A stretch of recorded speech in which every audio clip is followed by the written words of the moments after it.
Naku po, kapapasok pa lang na napakainit na balita, iniutos, idineklara, nabuksan ang pinagtaguan ng pera na ninakaw di umano ni Sara Sayad Lustay Duterte.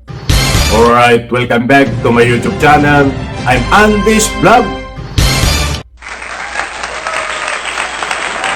Sa wakas, mga mahal kong taga-subaybay, mainit-init pa, latest update tungkol dito sa gumugulong na impeachment laban ho kay Sara Sayad Lustay Duterte.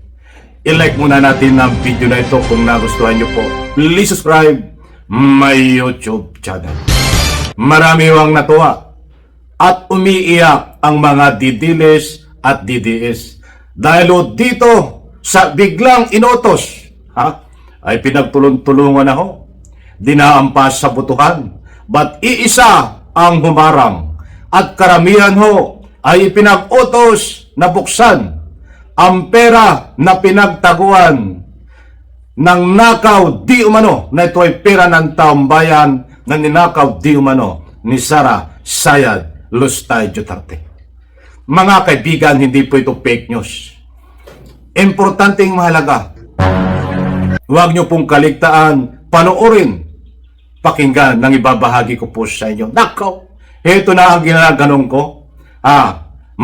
Malaki po ang pag-asa tungkol dito sa ruling ng impeachment ay biglang inutos na buksan na. Kaya't nagkaroon po ng pagkakataon na ideklara sa pamamagitan po ng butuhan. Mayroon pong nangyari na iniyakan ni Sara Sayad Lustay Duterte at ng DDS at DDLs. Ito na ang ginagaraw ko, mga kaibigan. Ito muna, ang ibabagi ko po sa inyo, kapanapanabik po ito, mga mahal kong taga-subaybay. Ito, No-show si Vice President Sara Duterte sa pagsisimula ng pagdinig ng Kamara sa mga impeachment complaint laban sa kanya. Bilang sa mga tinalakay ang pagpapasabina ng mga dokumento gaya ng SALN at bank records ng BICE. Mula sa Batasang Pambansa, may express report. Sa linya po ng telepono si Marian Enriquez. Marian, ano pa ba ang mga napag-usapan dyan sa hearing? Mga kaibigan, huwag po kayong maalis dahil sa bandang gitna ay babahagi ko po sa inyo ang butuhan. Mga kaibigan, para na sa ganon, tuluyan ng buksan ang pinaglagyan ng pera ni Sara Sayad Lustay Duterte. Naku, matindi ho. Wala po si Sara Sayad Lustay Duterte. Hindi alam kung nasaan. Marami po ang naghahanap at tinahanap dahil pinagtaguan niya ho ang hearing sa impeachment. Wala ho. Hindi nagpakita, mga kaibigan. Mamaya natin diretso ang public opinion nito. Yes, Rose, pinasasapi na nga ng House Justice Committee yung mga dokumento at testigo na kakailanganin sa paggulang ng impeachment hearing laban kay Vice President Sara Duterte. Bukod sa walay bagman ni VP Sara na si Ramil Madriaga at Attorney Gloria Cabora ng Commission on Audit, Intelligence and Confidential Funds Audit Office. Pinatatawag din ng komite si Attorney Michael Boa bilang Chief of Staff at spokesperson ni VP Sara's Department of Education. Kasama si Boa sa listahan ngayon ng mga tatayong abogado kay VP Sara sa impeachment. Pinasasabi na rin ang mga dokumento sa Philippine Statistics Authority ng mga birth, marriage at death records ng mga pangalang binigyan ng confidential funds para sa mga acknowledgement receipts ng DepEd at OVP. Dahil din yung Statement of Assets, Liabilities and Net Worth o SALN noong nasa public service si VP Sara simula 2007 hanggang 2025. Pero pinagbutuhan pa ito ng komite. Tumutol kasi si CEO Representative Rufus Rodriguez. Tinawag niyang fishing expedition ang bahagi nito. Lumang tukto ginayan, mga kaibigan, kasama ho sa pinasusupina, bank account, SALN at marami pang iba, mga kaibigan, na ito ho ay kailangang magkaroon ng kasagutan sa kampo ni Sara Sayad Lustay. Ito pa. Dahil hindi raw nakalatag ang ultimate facts sa usapin ng SALN ng BICE, isa lamang si Rodriguez na bumotong tutol habang 34 ang bumotong na ipasabi na ang mga SALN sa ombudsman. Samantala, pinasasabi na rin ang mga records ng National Bureau of Investigation o NBI sa investigasyon nito sa pagbabanta ni VP Sara sa buhay ni Pangulong Bongbong Marcos, First Lady Liza Araneta Marcos at dating House Speaker Martin Romualdez. Gusto rin ipakuha sa BIR ang income tax return ni VP Sara at asawa nitong si Atty. Carpio. Kaya hindi ng mga dokumento gaya ng General Information Sheet at Annual Financial Statement ng mga business establishments na may kaugnayan kay VP Sara para matukoy kung sasapat ba ang kita rito para magkamal ng umano'y unexplained wealth na abot sa 88 million pesos nitong 2024. Bago ang lahat ng ito, pinag-usapan din ang sulat ng legal counsel ni VP Sara na Fortune Nervada and Salazar Law. Oh, sandali lang po. Puputulin ko na doon ang importanteng mahalaga. Maliwanag dyan mga kaibigan na sinugpina, inutos na ika nga po'y magkaroon ng pagsiyasat itong bank account, salin at marami pang iba nitong si Sara Sayad Lustay Duterte. Heto mga kaibigan ang pinagbutuhan. Pakinggan po natin mga mahal kong taga-subaybay. With 34 votes in the affirmative, 1 vote in the negative, and 0 abstention. The motion is granted. The committee is directed to issue subpoena duces tecum to the Ombudsman for the production of the SAL-in of the Vice President corresponding to the period of 2022 to 2025, 2007 to 2013, and 2016 to 2022. So ordered.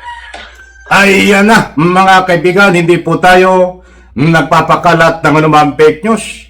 Nakapaloob po diyan. Mayroon pong pinagbutuhan na kailangan kunin sa pinagtataguan itong salin, bank record ni Sara Sayad Lustay Duterte na bahagi ho ng proseso dito sa gumugulong na impeachment laban ho kay Sara Sayad Lustay Duterte.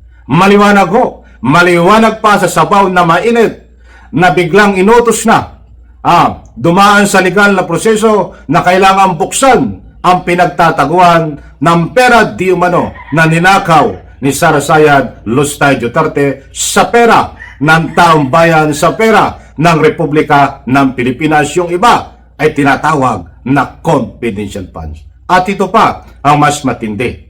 Saan galing ang napakaraming pera di umano ni Sara Sayad Lustay Duterte na ayon ho sa lumalabas na ebidensya na may record po mga kaibigan, yung iba di umano ay galing sa illegal katulad ng sa pinagbabawal na gamot mga kaibigan. Nako, kapanapanabik ito mga mahal kong taga-subaybay. Maraming pera ho ito. Sako-sako. So abangan po natin dahil ganun pa man, hintayin po natin ang result nito. Kanina ho ay nagkaroon po ng hearing sa impeachment. Wala po si Sara Sayad Lustay. Pinagtaguan ho ang impeachment. Ayaw maharap, ayaw humarap, ayaw matanong. Dahil kung gusto niyang matanong, kahit wala siyang imbitasyon at karapatan naman niya, nakusa na umattend ng impeachment hearing para personal niyang masagot ang katanungan. Nasaan si Mary Grace Piatos?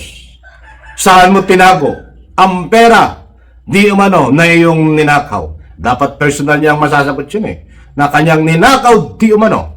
Ba't wala ho? Biglang nagtago. Ang dami nga nagsasabi ng anumang public opinion na ito ay biglang tumakas, biglang nagtago na dahil sa ayaw malitis, ayaw siyang litisin, ayaw siya magpalitis dito po sa impeachment na kanyang kinakarap.